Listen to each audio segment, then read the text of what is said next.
بسم الله الرحمن الرحیم. نن زموږ د طریقة العصریه د اول حصے الدرس الثالث والعشرون یعنی دریشتم سبق ته درس ته او په نن درس کې به موږ د الفعل المضارع المذکر المفرد یعنی فعل مضارع د مفرد مذکر باس کو هغه د حاضر او د غایب د دوانو باس پکو ان شاء الله. او د کتاب د سر نه زموږ 100 نمبر درس ته سلم نمبر درس ته پورا سل درسونه به ان شاء الله نن پوره شي زموږ. نو د فعل مضارع باس د دې ضروری قاعدو کې ما تعریف کړو. فعل مضارع څه ته وایي؟ اوس چې کم کار شروع دی او راتلونکي وخت کې به کم کار کیږي، نو په موجوده وخت کې او په راتلونکي وخت کې کم کار چې کیږي دې ته فعل مضارع وایي. ټیک شو، دا د دې تعریف شو. بیا ما تاسو ته ویلو په قواعدو کې چې د واحد متکلم زه اوس خبرې کوم، زه واحد متکلم یم، نو د واحد متکلم په شروع کې به حمزه راځي. علامت دا دی چې په شروع کې به حمزه وي، الف پوي، ها الف بوي، د پاسه په ورکوټه حمزه په هغه باندې به زبر وي. نو یا به زبر یا به پیش وي، نو د هر صيغه مطابق وي. نو حمزه به وي، بس که زبر وي او پیش پی وي کنه، خو حمزه به وي د واحد متکلم په شروع کې. او د واحد مذکر حاضر، واحد وي مذکر وي حاضر وي که تثنیه وي که جمع وي، نو د هغې په شروع کې به تا راځي، تا. ٹھیک شو. او چې کم غایب وي که واحد وي که تثنیه وي که جمع وي، هو چې غایب وي د هغه شروع کې به یا راځي. نو نن به موږ د متکلم او ورسره د حاضر او د غایب دا درې وانه صیغې مونږ مخکې حل کړې وې په قواعدو کې، او نن به انشاءالله کتاب شروع کوو. نو په دې کې به هم وایو. نو وایي دلته کې الفعل المضارع المذکر المفرد، مذکر مفرد چې د مذکر وي د مؤنث دپاره نه، د ښځو دپاره نه، سړو دپاره استعمالی، او مفرد د واحد مذکر یعنی واحد متکلم، واحد حاضر او واحد غایب. د حاضر بم د متکلم بم واحدي، د حاضر بم مخاطب چې ورته وایي حاضر، اوس ته ما ویني نو ته حاضر یې، نو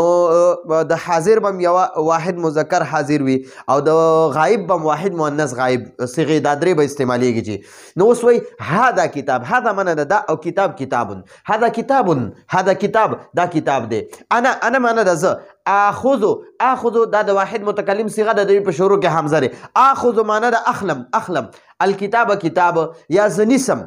اخذ یاخذ معنی د نیولو تم وای او اغستلو تم وای. ٹھیک شو. زه تانه یو سیز اخلم نو دې تم اخذ وای، او اخذ معنی زه اخلم، او یا زه یو سیز نیسم داسې نو دې تم وای اخذ نیول.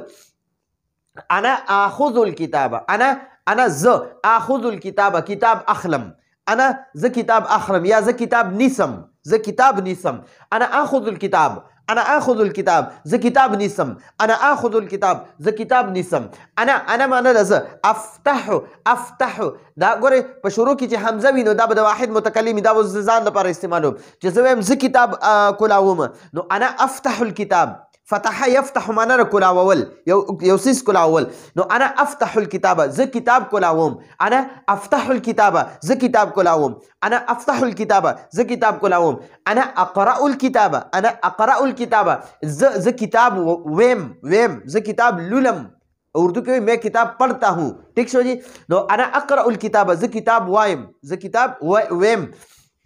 نو اقرأم د واحد متکلم صيغه ده، زمانه پر استعمالیږي. افتحم د واحد متکلم د پر استعمالیږي. اخذم د واحد متکلم د پر استعمالیږي. نو دا خو اخذ الكتاب، افتح الكتاب، اقرأ الكتاب. نو اخذ الكتاب ز کتاب کولاوم، افتح ز کتاب اخلم، یا ز کتاب نیسم. افتح الكتاب ز کتاب کولاوم، اقرأ الكتاب ز کتاب لولم ویم. اوس وی اوس عمده د واحد متکلم صيغې درته پخیخه. اوس وی ماذا افعلو، زه سکم. ماذا معنی ده سکم، او افعلو زه. نو ماذا افعلو یعنی ماذا افعلو زه سکم. ماذا معنی ده س، او افعلو زکم. نو ماذا افعلو زه سکم، ماذا افعلو زه سکم، ماذا افعلو زه سکم. دا ټول سوالونه کړي دي. نو ماذا افعلو وای زه تا نه تپوس کوم ماذا افعل زه څه کوم نو ته ماته وایې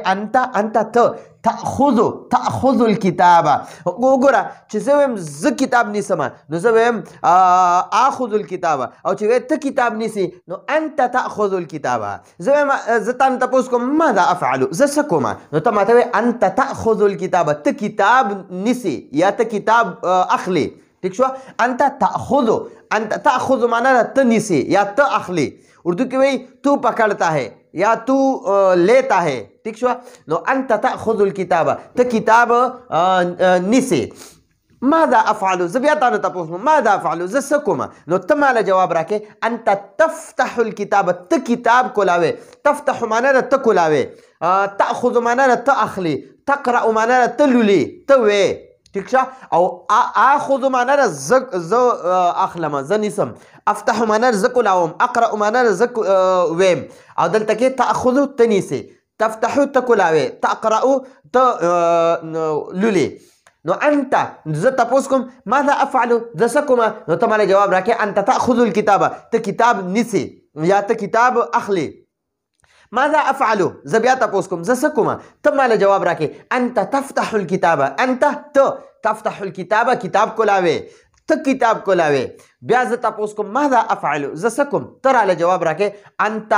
تقرأ الکتاب ته کتاب لولي ته کتاب وایي ته کتاب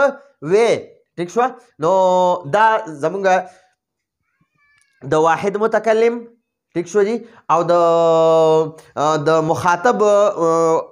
حاضر مخاطب حاضر ته وایي ته مسماوي نه کنه نو زه متکلم او ته مخاطب هم درته وایي او حاضر هم درته وایي نو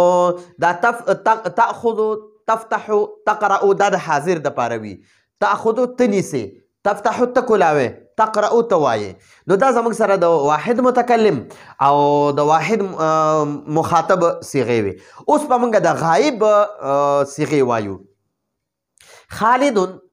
یأخذ الکتاب خالد یأخذ الکتاب خالد کتاب نیسي یأخذ هغه نیسي یأخذ آخذ زه نیسم تاخذ ته نیسي یأخذ هغه نیسي نو چې یای په شروع کې وي کنه نو دا به د غایب د پاره وي چې حمزه په شروع کې وي نو دا به د متکلم زه متکلم یم زما لپاره به وي او چې تای په شروع کې وي کنه نو دا به ستا لپاره وي مخاطب د پاره نو یأخذ خالد یأخذ الکتاب خالد کتاب نیسي یا کتاب اخلي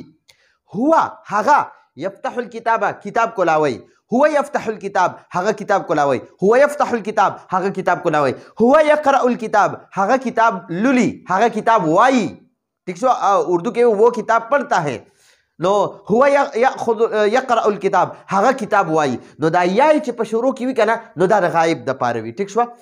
نو اوس وای اوس موږ نه د غایب باره کې تاسو کړی من ياخذ الكتاب من معنا رسوک ياخذ الكتاب کتاب نیسی سوک کتاب نیسی من یأخذ الکتاب سوک کتاب نیسی من یأخذ الکتاب سوک کتاب نیسی نو جواب راکې خالد یأخذ الکتاب خالد یأخذ الکتاب خالد کتاب نیسی خالد یأخذ الکتاب خالد کتاب نیسی یا کتاب اخلی ما ورته دی خو کرخه راخلی اخلی مې ورته ویلې ٹھیک شو لکه ته مانا راکې زه تا نه اخلم ٹھیک شو یا دلته کتاب پریوتو والا لزی رانیسم نو دغه ته اخذ یاخذ وای کنه نو خالد یاخذ الکتاب خالد یاخذ الکتاب کتاب نیسی اوس وای من یفتح الکتاب من معنا رسوک یفتح معنا کولاوي الکتاب کتاب نو من یفتح الکتاب کتاب سوک کولاوي کتاب سوک کولاوي نو جواب ورکړي خالد یفتح الکتاب خالد یفتح الکتاب خالد کتاب کولاوي خالد یفتح الکتاب خالد کتاب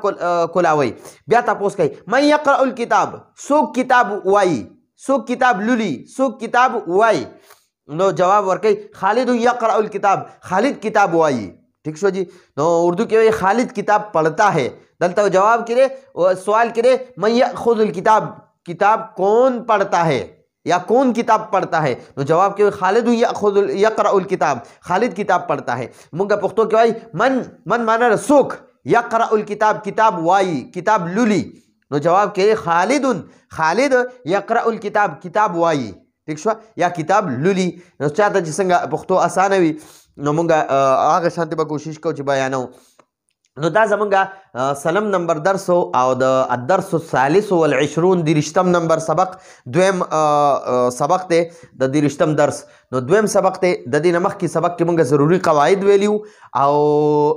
ورسره هم د الفاظو معنی ویلې وي نو چې هغه کم اولنی سبق دی زمونږ د الدرس الثالث والعشرون د دیرشتم درس اولنی سبق چې کم زمونږ تیر شوی دی چې ضروري قواعد او د الفاظو معنی هم پکې ویلي هغه ډیر لازمي سبق دی هغه سبق داسې سبق ته چې هغې باندې د ځان پوه کړو نو د ننني سبق باندې به پوهېږي د دې نه پس درس باندې به پوهېږي او د کتاب په مشق باندې به پوهېږي او که نه هغه ضروري قواعد او الفاظو معنو باندې د ځان نه دی پوه کړی نو بیا به تاسو ته په دې کتاب دې سبقونو کې لږ مشکل راځي نو انشاءالله زه به کوشش کوم چې هېڅ مشکل پکې را نشي نو دا یاد وساتئ د واحد متکلم دپاره د واحد متکلم صیغې په شروع کې به دا حمزه وي حمزه ټیک شوه یا به پې دا وي یا به دا کړه زبر به وي پې ٹھیک شو دا د واحد متکلم دی علامت دی او د حاضر د مخاطب چې کوم د مخې ته وي ته اوس ما ته مخاطب یعنی زما ته مخې ته ناسې ته حاضر یې ما ته نو ستا دپاره به تا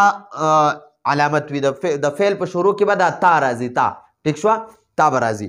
او چې کوم غایب وي موجود نه وي نو د هغه په شروع د هغه دپاره به د فعل په شروع کې یا راځي دا یا به ورله راځي ټیک شو جي نو دا څنګه یاخذو یفتحو یقرأو ټیک شو جی نو دا د غایب صیغې دي تقرأ تفتح تأخذ دا د حاضر صیغې دي او افعل آخذ افتح اقرأ دا د متکلم زه متکلم یم زه خبرې کوم دی وخت کې نو دا زما لپاره استعمالیږي نو زمونږ په درس کې د واحد متکلم صیغې م استعمال شوې بیا د